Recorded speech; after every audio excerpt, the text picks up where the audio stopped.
So a chance here for San Beda to close it out and take their second straight win. San Sebastian, on the other hand, trying to survive. And Habacon scores from the back.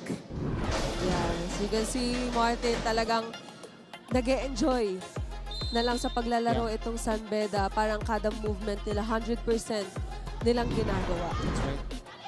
Itong si Angel Habacon only had one blocker in that sequence. Pero chance ball to. Palahadia to Ramos. Palahadia. Gonzales naman ang sinetapan. Good targeting, but just a little wide.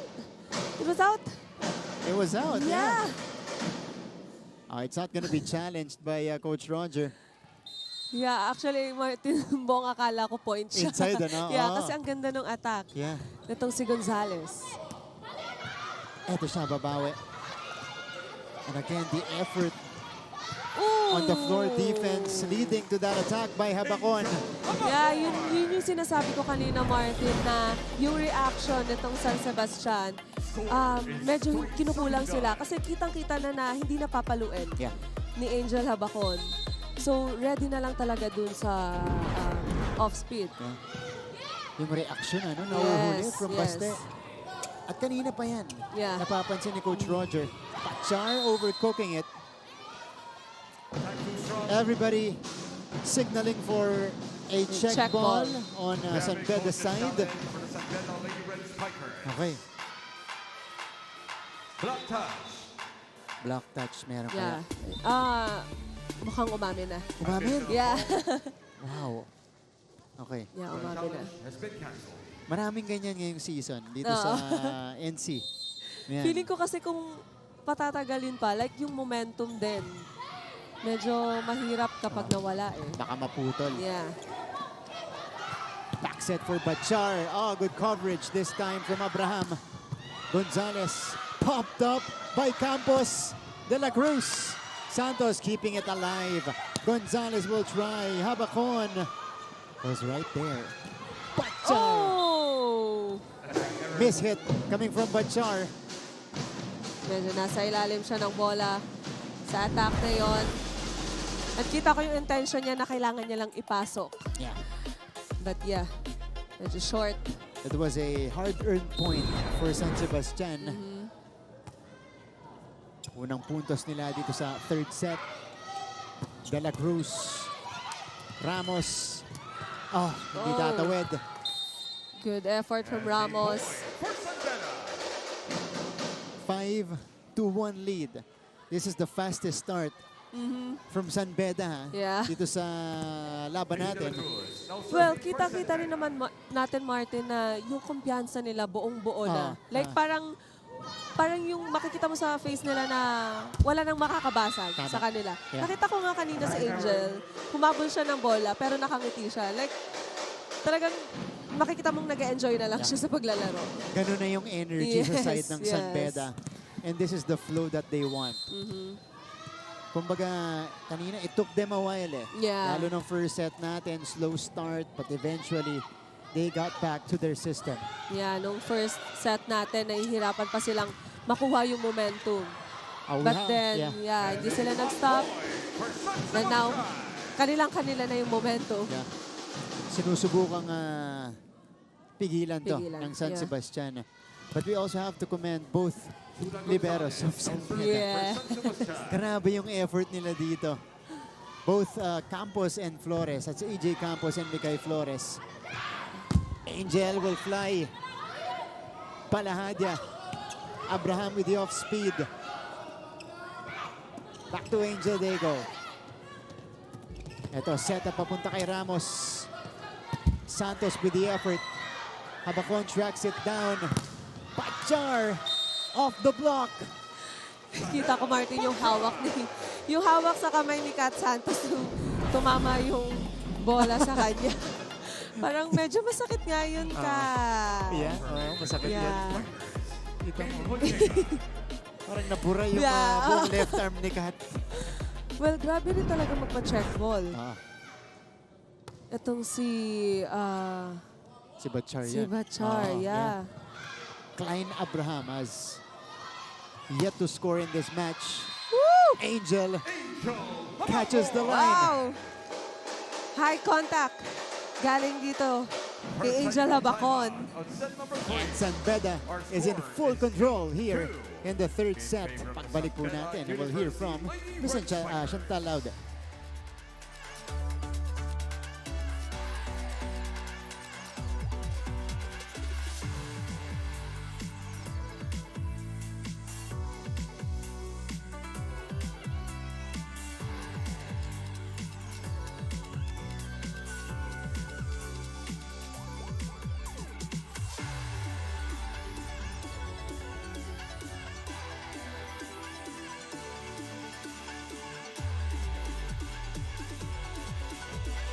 Mga kapuso, patuloy-tuloy lang po ang volleyball action dito sa San Andres Sports Complex para sa Season 101 Women's Volleyball.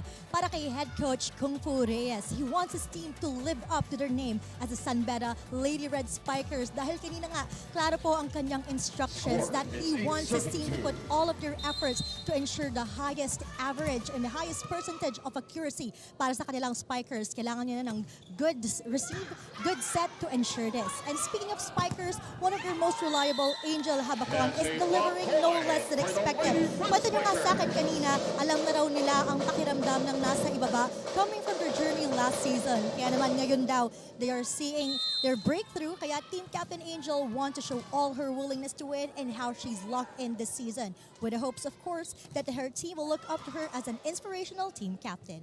Yan muna, balik sa inyo. Maraming salamat, Miss Chantal Laude, with a report galing kay Coach Kung Fu Reyes and Angel Habacon. But we have a timeout here. Mamaya, balikan natin yung report ni Chantal. Ano bang problema? Todo-todo yung palo niya, ang baba ng abot niyo sa bola. Nandun lang sa kamay ng blocker, o paano lalampas yan? Kahit kayong pinakamalakas sa mundo, hindi naman tatangay ng lakas ng palo niyo yung blocker eh. Doon niyo sa taas padaanin. Ikaw, diretso sa block. Ito, diretso sa net. Isang pa talaga papalo niya. At talagang iyo, alam nga naman akin. Ako ba pumalo? Hindi nga naman kay Coach. Di ba? This is, Napayuko na lang ako. you know, you sense the frustration mula dito kay Coach Roger. Dun sa report kanina ni Chantal, Coach Kung Fu continues to unlock, di ba, and maximize the potential of his players here, including a player who we thought was maximized already, Yes, in yes. Angel Habacon. And I correct myself. Kanina sabi ko Maizo Puntillas. Hindi pala. I was thinking of Jovelyn Gonzaga Yeah. sa Army. Yan, Oh, yung yeah, kinoach kasi ni Coach Kung Fu. parehas lefty. Yun. Yeah. Tama. Sabi ko, nalito ako dun. Okay. Actually, marami namang nalilito talaga sa kanilang dalawa. Totoo ba? Yeah. Okay. Maraming nalilito. So safe ako. Kahit ako rin. Kahit Nalilito ako ka rin. rin? Minsan. Yeah, minsan. Di ba? Yeah. Parehas kasing lefty. And parehas din kasi sila the way they play. Yeah. Kumbaga, yung decision making nila sa loob ng court, parehas din silang maganda pumasa. Yeah. So, madalas talaga silang Napagpapalit. Papalit. Oo. Yeah. Ayan. Paumanhin po. 12-2 for San Beda here in the third set. Blowing this set wide open, and that's the run-ender provided by Tina Marasigan. And yes, yun yung tingin kong hinahanap ni Coach Roger Gurayev sa mga spikers niya. Kasi kanina pa nga nabablock itong mga wing spikers niya. Hinahanapan niya ng variation. Kumbaga, Yeah. kung gusto niyong ipahaba, habaan niyo yung palo. Correct. Kuhain niyo sa taas para hindi kayo ma-check. So, yeah, yun yung kailangan i-execute nitong San Sebastian. So, na pinag-uusapan natin kanina during our pre-game or pre-prod kung ano ba ang safe lead sa volleyball. Yeah. And the consensus was 10 points. 10 points, yes. Kanina, 10-point lead ang San Beda. We'll see if it'll hold true in this match. Pero ito, dalawang sunod mula sa San Sebastian. Yeah. Kapag ganyan na kasi yung score, parang Well, kailangan ng San Beda na mas maging consistent pa. Kumbaga, hindi nila pabayaan na or hindi sila makampante na meron silang ganyan kalaking points. Challenge naman ito para sa ating San Sebastian na mas trabahuhin pa and mas mag-effort pa para mahabol nila yung puntos. Ito na. Tinatrabaho na ng San Sebastian. Tepusoy able to score on this spike. So 12-5, tatlong sunod mula sa Baste. Do they have more in the tank? Bachar, bumalik. Angel. Palahadia, underhand setup. Good reaction from De La Cruz, but it's a chance ball given to San Sebastian. Tina Marasigan just drops it. Middle attack. That works for KJ Junicio. KJ Junicio, yun yung nabanggit ko, Coach Roger, na habaan nyo na lang. Kasi nga, yung mga blockers, nakabantay na sa net. So, pag binaon mo, talagang mabablock. So, yeah, magandang execution to galing kay Junicio. Long ball na siya, no? Yeah. So, 4-zip run. Care of San Sebastian. Bachar! With a cross-court kill. Late blockers dito sa San Sebastian. That's why, easy point for Bachar. Kitang-kita niya yung cross-court. 16 puntos na para dito kay Janelle Bachar, who is right on her average at 15.8 points per match. Ito si Gracie Hiponia. Initially, the primary setter, pero si Gina Espina yung mas bumabad sa laban na to. Kat Molina is rejected. Good block. Coming from Junicio. Kita niya ang cross na. Itong papaluin. Good read. Ganda ng sahod. Yeah. Actually, late siya. Hindi siya nakastable. Correct. Pero yung kamay niya, naihabol niya pa doon. Umabot. Yeah. 7-13. Good reaction from Mikay Flores. Ooh, Angel. Ooh. Powering that one through. That's a point for the Wow. Lady Spikers. Yun ang ano, pinasag. Grabe. Ano, Parang gusto kong matry na i-block yung palo niya. Like, Talaga? gano'n ba kalakas? Oo nga. Parang ganon. para maramdaman mo, Yeah. ano? Feeling ko kailangan lang ng mga blockers ng San Sebastian na mas ipasok pa yung kamay nila sa loob para wala nang maging option yung attacks nitong si Angel Habacon. Yeah. Kasi once na nagkaroon ng gap or open area sa blockings, talagang lulusot at lulusot yung bola Exactly. ni Angel. Napakataas ng percentage nito. Yeah. Kahit dalawa ibato mo sa kanya. Yeah. Di ba? Nakakalusot. Yeah. Ball is still in play. Gonzalez on the second try. Marasigan from behind the line. Abacon was there. This is an overpass. Angel still at it. Palahadia to KJ. Palahadia backs it this time. D-ball.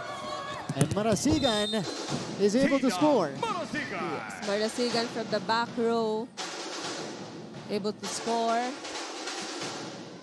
Medyo nagkakaroon na ng tawag dito, ng smile itong San Sebastian. Kasi parang wala na silang kailangang, kumbaga, wala nang pressure sa kanila. Merong pressure kasi kailangan nilang humabol.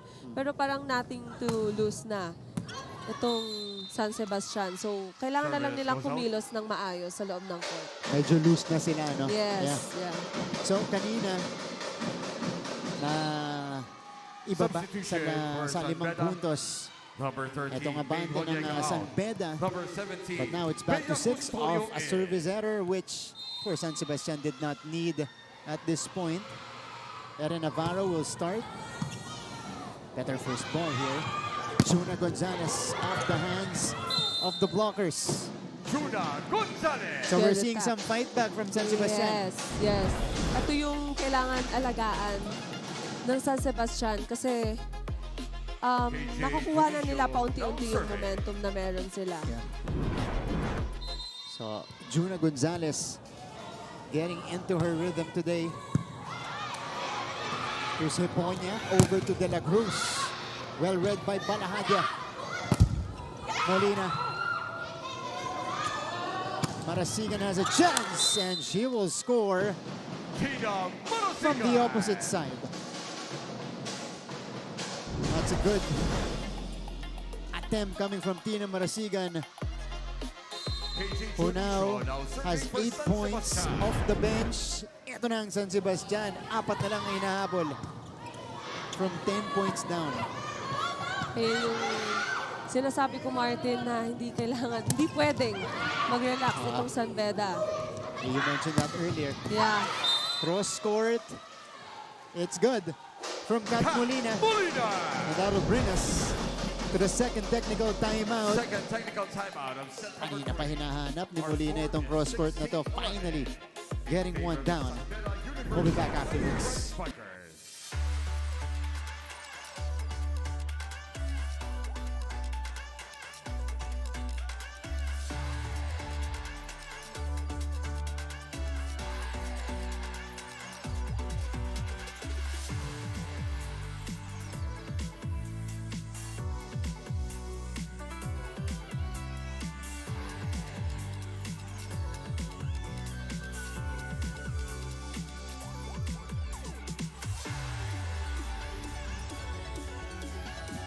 We resume our coverage of NCAA Season 101 on GTV and Heart of Asia.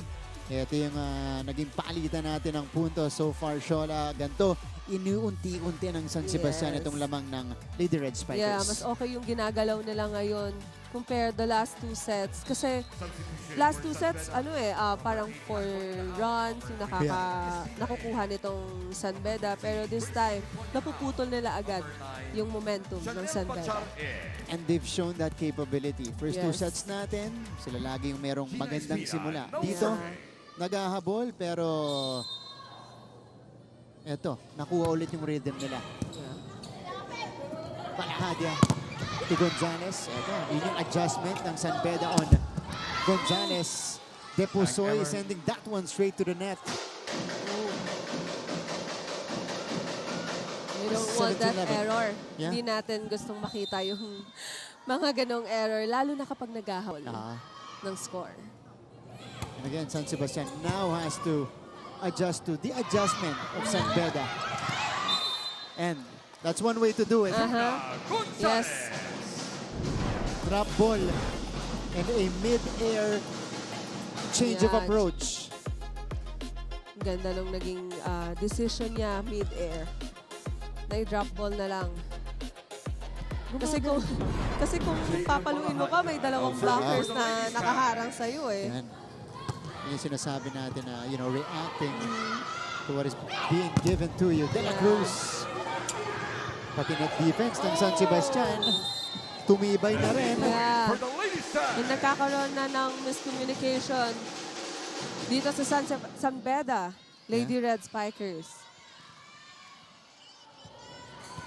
So we'll see. Yeah, and dito natin makikita, Martin, kumbaga challenge to sa San Beda Lady Red Spikers kung paano sila mas magiging buo during times na ganitong situation. Ano to? Character building Yes. situation Yeah. for San Beda as De La Cruz. Scores right there, targeting down the line. Now she'll be coming from the back as she serves. Back set for Gonzalez. Juna effective even on this side of the court. Kita niya na off-timing na. Yung mga blockers niya, si Angel na lang naiwan doon. Now serving for the ladies tag. And she knew what she had to do and where to target the ball. Uy! Outside. Service goes out. Yun yung sakit kanina ng San Sebastian. Now serving Ending for their the own Lady Red momentum. Spikers. Bea Well, Custodio. we don't want to see that. Oo. Yung mga ganong klaseng error. Masakit yan eh. Lalo na sa service area. Kasi kumbaga, service area, ikaw lang mag-isa doon eh. Kumbaga, ikaw yung may control. Exactly. Tina And at a Marasigan. crucial juncture as well. Yes. Eto, Tina Marasigan was able to fire back. Now serving for San Sebastian. Targeting was at zone 6. Oh, sa gitna, no? Yeah, zone 6. 15-19 is the tally. Flores again making something out of that. Oh, Pero sobra yung atake ni Bachar. Attack goes out. There's a There check was a ball. check. Yeah. We saw KJ admit to it. yeah. Additional fault. That's a point 20 to for 15. San Beda. Feeling ko may part, feeling ko may, ano, Mami na, coach! may, Timeout. San Mami na, Sebastian coach. Mami na ladies po. tag. Ayan, pakinggan natin si Coach Roger. May mga aksidente naman sa atin dahil nagpapabalangin dahil sa naman limaan naman. Di ba ka na ma-aksidente tayo bukas magaling na agad, bukas magaling na agad. Bayo ko.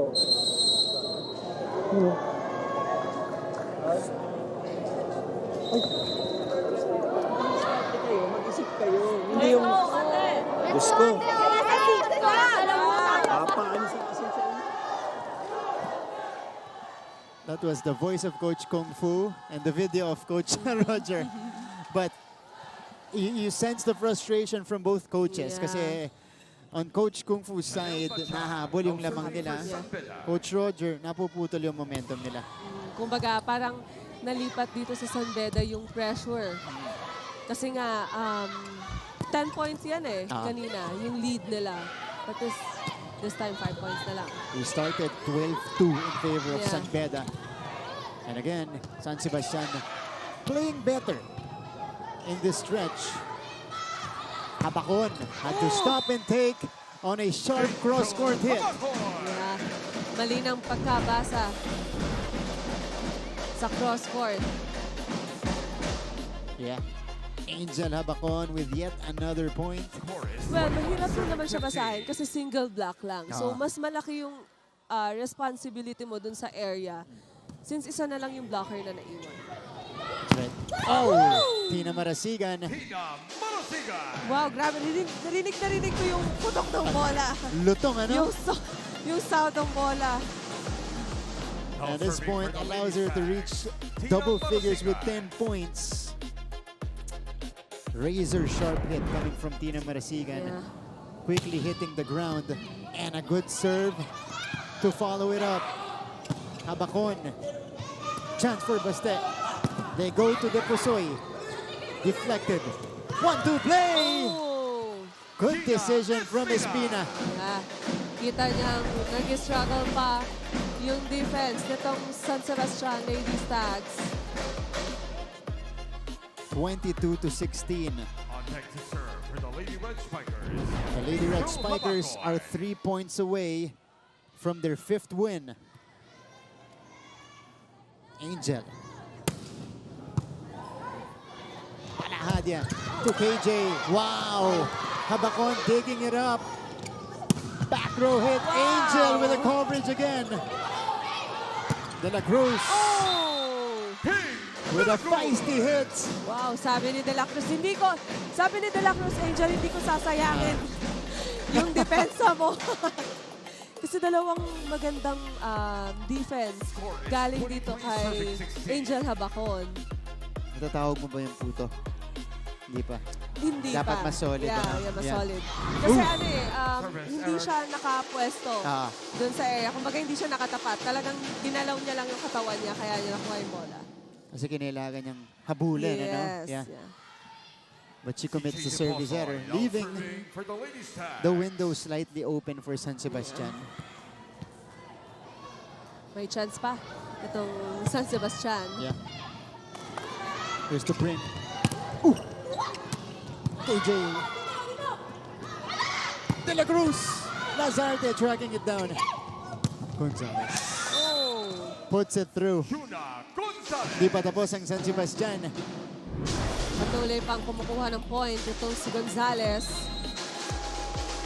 But this is gonna be a steep climb for Baste and Coach Kung Fu wants to talk Forget things over. lamang, yung counter defense natin sa kabila, nagkukunwari na lang kayo, nagkukumplay na lang kayo. Bakit? Wala na kasi tamang pwesto eh. Kita mo, ang established ng depensa natin, wala din. Bakit? Ang gulo kasi nyo sa harap. Balikan nyo ba rin? Ang score pa lang 23-18. Walang natatapos sa 23. Tapusin nyo na maayos. I-close nyo yung block para yung depensa natin maayos. Aatake tayo, pwede ka magpa-play 2. Yeah, that's what I said earlier kanina. Na kapag maayos yung defense nyo sa net, maayos rin yung magiging defense nyo sa likod. Kasi kumbaga, ano lang susundan nyo lang kung ano yung pattern na meron kayo. Yeah. And when your defense at the net is set up, napapabagal yung bola. Yes. Diba? Mas madaling kunin. Yeah. And De La Cruz responds after the timeout. And that sets up San Beda here in the match. University Lady Red Only Spikers 1 point are now away at match point. from back-to-back wins for Coach Kung Fu's team. Number 16, Erin Navarro out. Number 5, China Castillo in. Oh, Castillo Castillo. entering the match for the China first Castillo time. This now is China serving for the Castillo, match. one of the vets left on this Lady Red Spikers squad. KJ, good reaction from Bachar, pero walang ibang kumuha nung second ball. And a Yeah, hindi point pa daw for tapos. San Sebastian. Sabi ni Junicio. They save 1 match point. Yeah. KJ Junicio now serving There's for the KJ. Lady Stags. Good sharp one unleashed. And an ace from Junicio. Medyo ano lang to medyo rare yung nakita natin na magkaroon ng ace. Exactly. Diba? Score First is 2 sets, walang 20, ace ang San serving Sebastian. 24. KJ again. Abacon with a better pickup. Pero hindi tumawid yung atake ni Custodio. The pressure is on para sa ating San Beda Lady Red Spikers. Timeout. Coach San Kung Beda Fu. Lady Red Spikers. Much needed timeout. Huwag yung laruin na ano, ha? Alanganin binibigyan natin ng pagkakataon si Bea. Ang baba naman ng bola. Mababa, matuto din sa sitwasyon na gawin. Papalay mo din na mababa. I-over mo lang muna, ibigay mo sa block, recover mo. Daka tayo, hoy. Bili ka ito A needed timeout. Also a Yeah. technical timeout by Coach Kung Fu. Para tignan natin kung maapektuhan si Junicio. Still What I serving for really like San about Sebastian. Coach Kung Fu, talagang namamaximize niya yung Yeah, timeout. that's true. Lahat ng info na kailangan niya sabihin sa mga players, nasasabi niya. De La Cruz. Gonzales ang nagdala kay Marasigan. Buhay pa ang San Sebastian. Tina Marasigan. Good execution there. From Marasigan. Wow. Marasigan. Talagang, parang safe na lang yung pagpalo niya sa bola. Na-convert pa niya yung point. 4 straight for Paste. Angel from the back row. Kept alive. Gonzales gives it up. And a chance to end the match for San Beda. De La Cruz through the blockers. De La Cruz. And that's the winning point for the San Beda Lady Red Spikers here in set number 3. Binasag yung mga blockers nitong San Sebastian. Sabi niya, ito na, tatapusin ko na. Requesting the players, please San line up Beda for your respective finally opponents. getting that elusive match point. And our player of the match. We have to commend both liberos. Pero itong Yes. feature natin si Mikay Flores, 13 digs and 6 receptions. Yes, for me, yung 2 liberos talaga ng San Beda, yung pinaka nagdala ng game na to. The final score, it's a straight sets win for the San Beda Lady Red Spikers, 25-21, 25-17, and 25-22. Let's go to the school.